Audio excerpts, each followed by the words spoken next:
तुम लोग को 10th का पोलिनोमियल बहुपद स्टार्ट हो रहा है। यह चैप्टर 9th में हम डिटेल में बतलाए थे। ये सब बेस है, इसको जाने बगैर कोई पहला क्लास बहुपद का शुरू करेगा तो पार्ट 1 से देखेगा तो आराम से समझेगा डायरेक्ट 10th में। तो पहले बेस को जाने बगैर तो आगे जानना मुश्किल ही नहीं, नामुमकिन है। तो बेस को समझो अच्छी तरह। बीजगणितीय व्यंजक किसे कहते हैं तो कई बार पढ़ा चुके हैं। पदों के समूह में अगर बराबर का प्रयोग नहीं हो, बाकी सब बीजगणितीय चिन्हों का प्रयोग हो तो उसे हम व्यंजक कहेंगे। लिखेंगे नहीं, तुम लोग को सिर्फ बतलाते चलेंगे। इसका फेर तैयार है। तो बीजगणितीय व्यंजक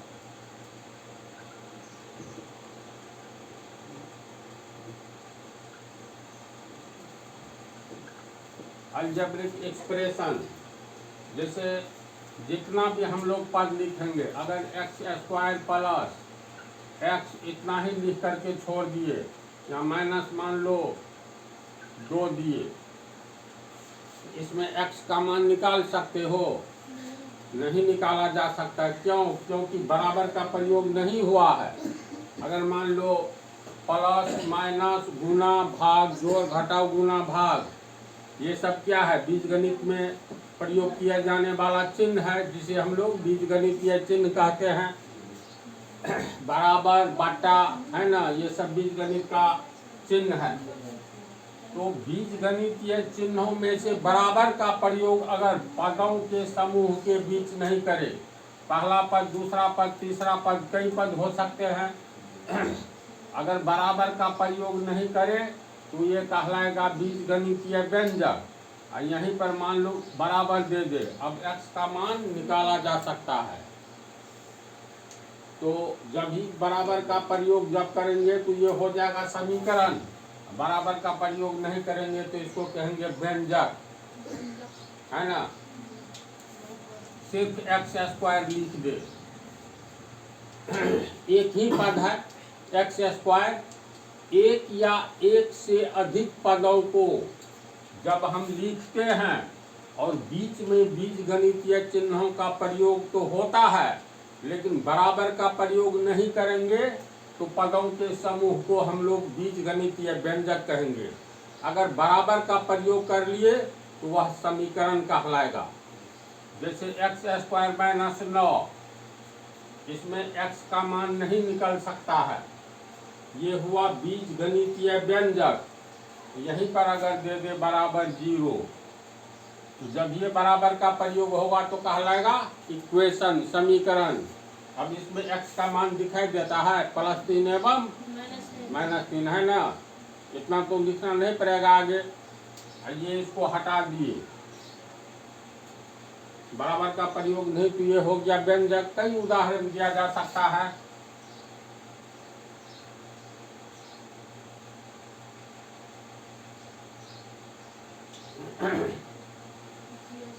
ये कहलाएगा समीकरण। मान लो माइनस दे दिए, अब ये क्या कहलाएगा? बराबर का प्रयोग नहीं होगा।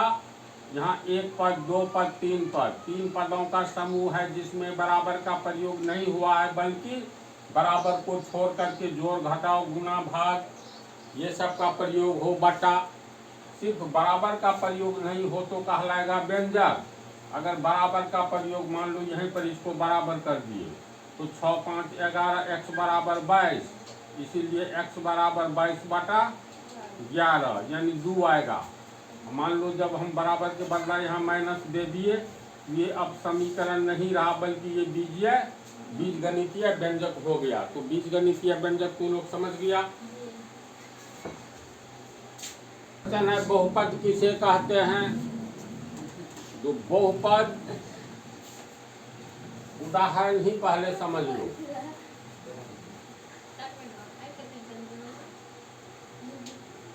इसको बीजगणितीय व्यंजक कहेंगे, कहेंगे न जी? क्यों कहेंगे? क्योंकि बराबर का प्रयोग नहीं हुआ है। एक पद रहे, सिंगल पद भी बहुपद कहलाता है। जैसे मान लो x, तो एक पद है, आगे पीछे कोई चिन्ह नहीं दिखाई देता है, पीछे में प्लस छिपा है। एक पद भी एक पद वाला बहुपद कहलाएगा। इसमें एक पद, दो पद, ये दो पद वाला बहुपद कहलाएगा। तीन पद रहे तो तीन पद वाला। तो ये तुमको पोलिनोमियल है, सॉरी ये गणितीय बीजगणितीय व्यंजक है ये। तो बहुपद एक प्रकार का बीजगणितीय व्यंजक होता है, यानी बहुपद एक पद में हो या एक से अधिक पद में हो, बराबर का प्रयोग नहीं होगा, इसका अर्थ ये हुआ। तो बहुपद एक प्रकार का बीजगणितीय व्यंजक होता है जिसमें वेरिएबल का पावर जो है, जैसे x का पावर 2, यहाँ पर क्या है 1, तो पावर में धनात्मक पूर्णांक होना चाहिए। धनात्मक पूर्णांक का क्या अर्थ हुआ? धनात्मक पूर्णांक कहाँ से स्टार्ट होता है? धनात्मक भी हो और पूरा पूरी अंक हो। तो ये तो शून्य के आगे गिनती की तमाम संख्याएं धनात्मक पूर्णांक है। एक लिखेंगे तो प्लस एक, प्लस हो गया धन, ये धनात्मक, एक हो गया पूरा पूरी अंक। प्लस सिर्फ कहेंगे 5, तो धनात्मक पूर्णांक है कि ऋणात्मक पूर्णांक? जिसके पीछे कोई चिन्ह नहीं, उसके पीछे प्लस प्लस छिपा है, तो धनात्मक और पूरा पूरी अंक है। 5 रुपया पूरा रुपया, 5 आदमी पूरा आदमी, और 5.5 आदमी होता है? नहीं होता।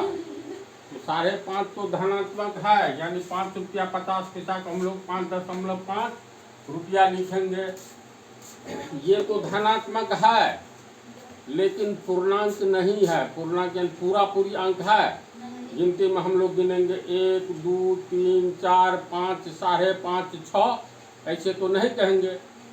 तो बहुपद किसको कहते हैं? ऐसा व्यंजक होता है जिस व्यंजक में वेरिएबल का पावर धनात्मक होता है और पूरा पूरी अंक होता है। बस इतनी ही परिभाषा है।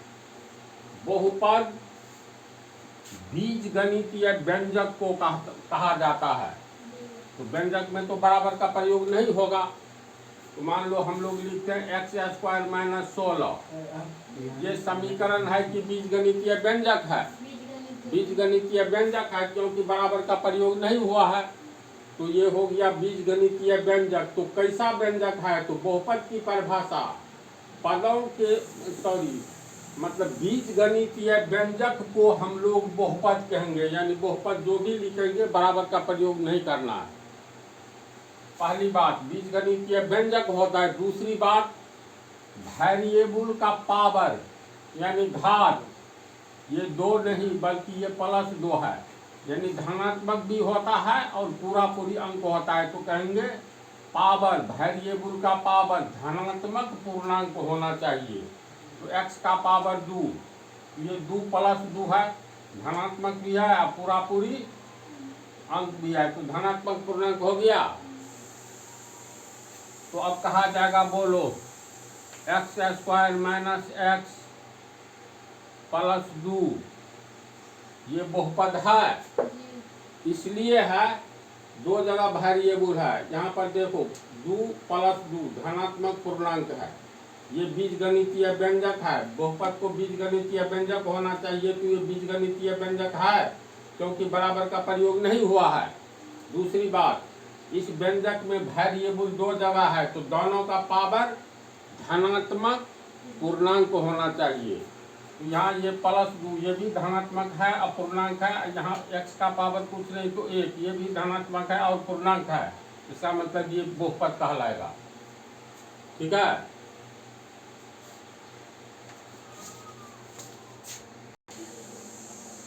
तो बहुपद ऐसा व्यंजक होता है जिसमें वेरिएबल का घात यानी पावर धनात्मक पूर्णांक होता है। इतनी ही बात को याद रखना है। यानी बहुपद में ये व्यंजक है और पावर जो है याद रखो धनात्मक पूर्णांक होना चाहिए।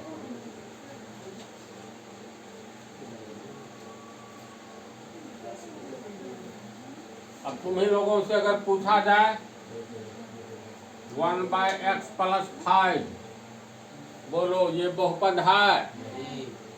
नहीं है। क्यों नहीं है? पावर जैसे देखो 1/x², 1/x³, एक के बदला कुछ भी दे सकते हैं, मान लो 5/m, 10/3m का पावर 4। इसको हम लोग कैसे लिखेंगे? तो ऊपर में एक होना चाहिए या जो भी रहे, चलो यहाँ एक है, तो पावर वाला ये वेरिएबल को पलटेंगे, मतलब इसको ऊपर ले जाएंगे, तो पावर के पीछे प्लस है तो माइनस कर दो, इसको हम लोग लिखेंगे इसको एक है ही, x² को ऊपर ले जाएंगे तो ये +2 हो जाएगा -2, एक को इससे गुना करेंगे, इतना ही ना रह जाएगा। देखते जाओ इसको कैसे लिखेंगे। वेरिएबल नीचे में हो, अब पावर जो हो, तो वेरिएबल को ऊपर करेंगे तो पीछे का पावर उल्टा कर देंगे, तो ये 1/x का पावर 3, तो मान लो एक तो रहेगा ही, गुना पावर 3 है तो अब +3 है तो -3 कर देंगे। यहाँ 5/m है तो m का पावर कुछ नहीं तो 1 है, तो ये हो गया 5 गुने पावर में छिपा हुआ है 1, अगर नहीं ये दिया रहे तो 1 छिपा है, जब ये ऊपर लाओगे तो +1 -1 ये तो देना होगा, यहाँ छुपा हुआ है +1, लेकिन जब ये चिन्ह बदलेगा तो ये पावर 1 हो तो देना होगा। तो ये कैसे बदल रहा है समझ गया ना। इसको कैसे लिखेंगे, 10, 3 नीचे में रहेगा, सिर्फ वेरिएबल ऊपर आता है, तो m का पावर 4 ऊपर आएगा तो +4 है पावर, तो -4 हो जाएगा। अब ये हो गया 10 m का पावर -4/3, समझ गया। तो अब तू लोग बोलो ये बहुपद है?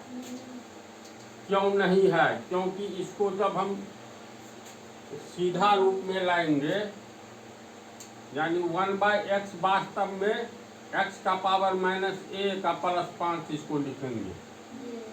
अब ये हो गया व्यंजक, तो बहुपद ऐसा व्यंजक होता है जिसमें वेरिएबल का पावर धनात्मक पूर्णांक होना चाहिए, यहाँ पर ऋणात्मक पूर्णांक आ गया, इसका मतलब ये बहुपद नहीं है।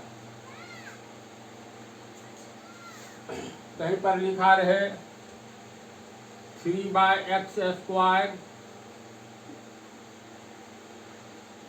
-1,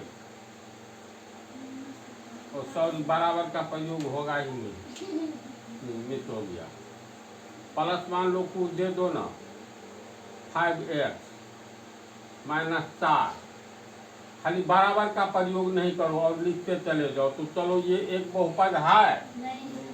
क्यों नहीं है? क्योंकि बहुपद के प्रत्येक पद में वेरिएबल का घात पावर धनात्मक पूर्णांक होना चाहिए। इसको जो तोड़ेंगे ये हो गया 3 गुने, ऊपर आएगा तो +2 है तो पावर में -2 हो जाएगा, फिर 5x -4, ये हो गया 3x का पावर -2 + 5x -4। यहाँ तो ये बहुपद इसलिए है क्योंकि बराबर का प्रयोग नहीं हुआ, तो ये बीजगणितीय व्यंजक हो गया। बीजगणितीय व्यंजक में भी बहुपद तब कहलाएगा जब वेरिएबल का घात धनात्मक पूर्णांक हो। यहाँ तो x का पावर 1 धनात्मक पूर्णांक है, लेकिन पहले पद में, दूसरा पद ठीक है, पहले पद में वेरिएबल x का पावर -2 है, -2 ये हो गया ऋणात्मक, ये पूरा पूरी अंक है, तो ये ऋणात्मक पूर्णांक है, होना चाहिए धनात्मक पूर्णांक, इसलिए यह बहुपद नहीं है। 1 नंबरिया में पूछता ही पूछता है। क्वेश्चन नंबर 3, बहुपद की घात किसे कहते हैं? तू लोग समीकरण का घात पढ़े हो, वही कहानी बहुपद के घात में है। कोई बहुपद है,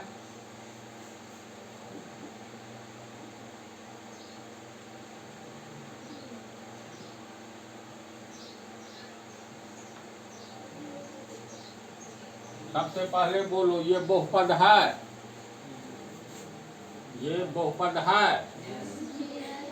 क्यों है बहुपद? क्योंकि इतना ही नहीं कहोगे, यह एक व्यंजक है और यहाँ दे दे हम अब है बहुपद, तब तो पहला तर्क देना है यह एक बीजगणितीय व्यंजक है। दूसरा तर्क देना है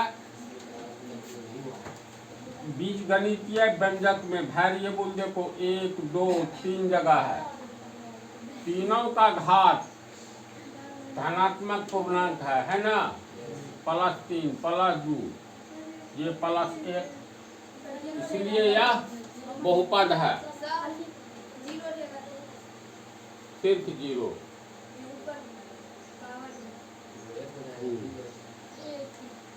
अगर मान लो x का पावर 0 रहे तो क्या होगा?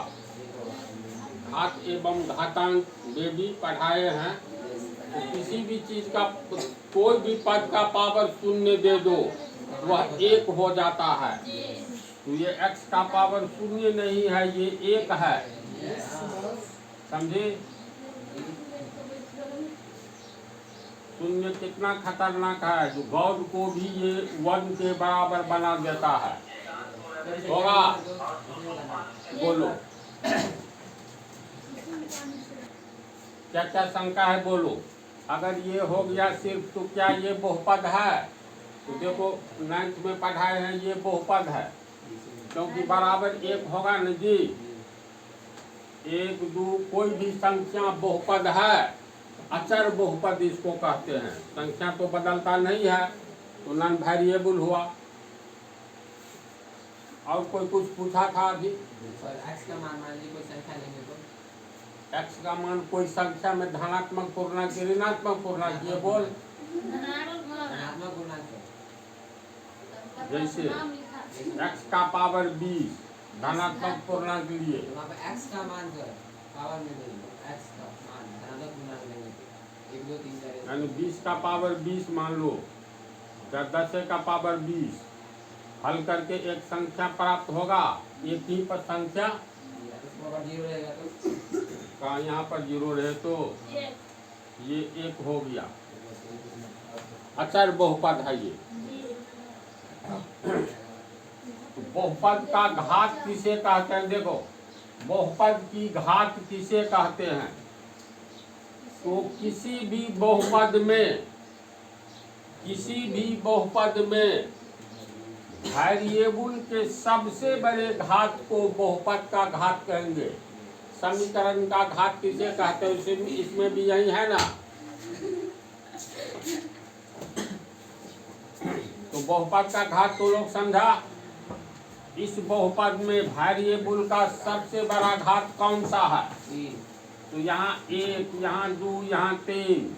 तो किसी भी बहुपद के वेरिएबल के सबसे बड़े घात को बहुपद का घात कहेंगे। तो यहाँ बहुपद का घात हो गया 3,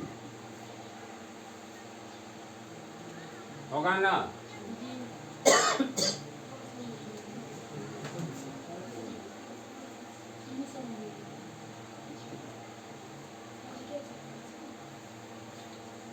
बोलो इस बहुपद का घात, क्योंकि बहुपद है तो 2 जगह वेरिएबल है, सबसे बड़ी घात 6 है, इसलिए इस बहुपद का घात 6।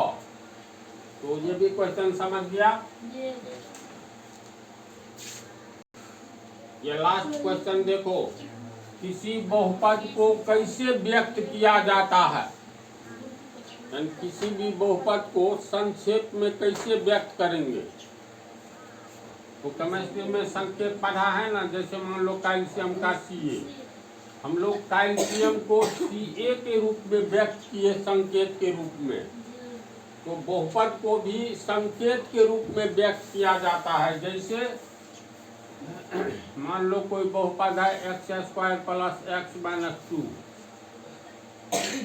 तो वेरिएबल के नाम के आधार पर बहुपद को व्यक्त किया जाता है। इसको हम लोग क्या कहेंगे? जैसे x वेरिएबल है तो p से पोलिनोमियल, इंग्लिश शब्द है ना बहुपद का पोलिनोमियल, पोलिनोमियल कोस वेरिएबल एक्स है तो लिख देंगे एक्स। अभी पूरे का नाम हो गया पी एक्स, यानी एक्स वेरिएबल वाला पोलिनोमियल बहुपद। समझ रहा है ना? मान लो दिया है एम स्क्वायर प्लस एम, 2 दूनी 4 2 6 माइनस 6, ये एक बहुपद है। क्यों है? क्योंकि बराबर का प्रयोग नहीं हुआ, पहली बात। दूसरी बात, घात, वेरिएबल का घात यहाँ +2 है, धनात्मक पूर्णांक यहाँ +1 है, धनात्मक पूर्णांक होना चाहिए, इतनी ही बात है। इसको कैसे व्यक्त करेंगे? तो पी से पोलिनोमियल यानी बहुपद, कौन सा वेरिएबल वाला? तो एम, कोष्ठ में एम। समझ गया ना? तो इसको हम लोग लिखेंगे, जैसे मान लो इसका अब नाम हो गया पी कोष्ठ में एम, एम वेरिएबल वाला बहुपद। इसको लिखेंगे एक्स वेरिएबल वाला पोलिनोमियल। तो एक्स वेरिएबल वाला पोलिनोमियल किसको कहे? तो इतना बराबर हो गया x square plus x minus 2। ये तो बराबर का प्रयोग इसलिए किए हैं जो इसका नाम हो गया। जैसे मान लो महाभारत या रामायण में राम लक्ष्मण शत्रुघ्न भरत 4 भाई था, तो हम लोग लिख सकते हैं, जैसे कहा जाएगा राजा दशरथ का बड़ा पुत्र।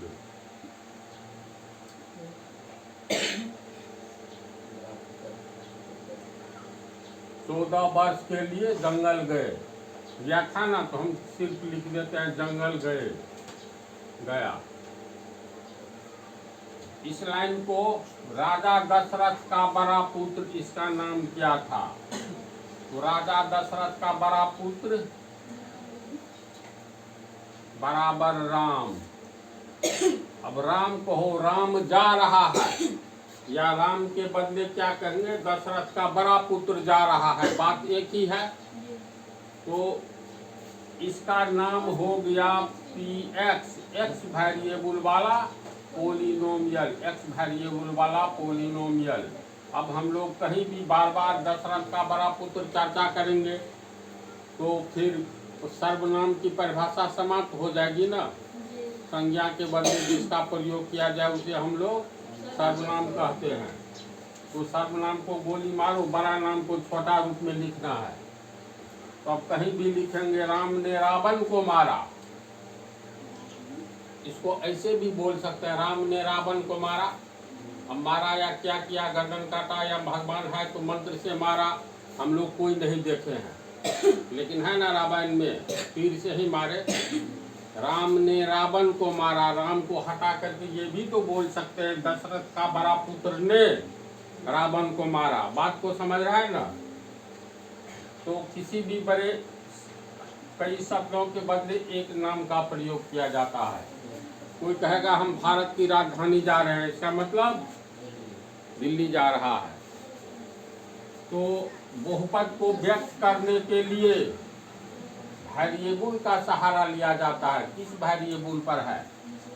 यू स्क्वायर प्लस यू, ये एक बहुपद है।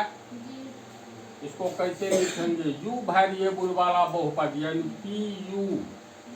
तो पी यू कितना है, मतलब किसको कह रहे हैं? तो बराबर ये you square plus you. Ram किसको कह रहे हैं? तो राम बराबर दशरथ का बड़ा पुत्र। तो किसी भी बहुपद को कैसे व्यक्त किया जाएगा तो लोग समझ गया। अब बची हुई बातें अगले पाठ में।